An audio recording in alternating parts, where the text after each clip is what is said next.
নবীনগরে এক নিরীহ গৃহবধূর সাংবাদিক সম্মেলন। বাড়িতে টিউবওয়েল বসাতে গেলে চাঁদা দাবি, পরিবার নিয়ে নিরাপত্তাহীনতায় ভুগছে।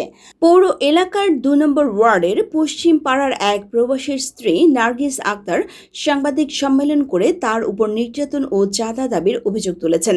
গত বৃহস্পতিবার বিকেলে নবীনগর উপজেলা প্রেস ক্লাবে আয়োজিত এই সংবাদ সম্মেলনে তিনি অভিযোগ করেন, বাড়িতে টিউবওয়েল বসাতে গেলে এলাকার সিরাজ মিয়ার ছেলে তাজুল ইসলাম ও আবুল হাশিমের ছেলে মতিন মিয়া সহ কয়েকজন বাধা দিয়ে ৫ লক্ষ টাকা চাঁদা দাবি করেন।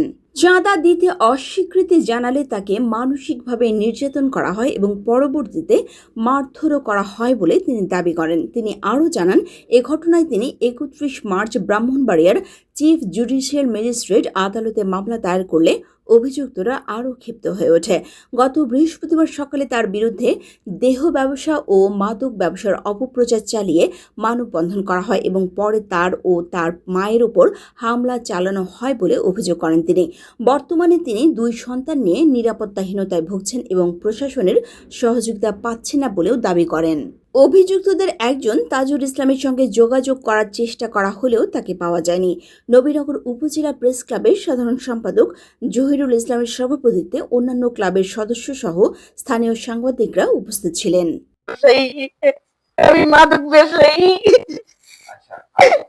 আমি যদি মাদক ব্যবসায়ীতে থানায় যোগাযোগ করেন, থানায় তোমার মামলা দেখবো।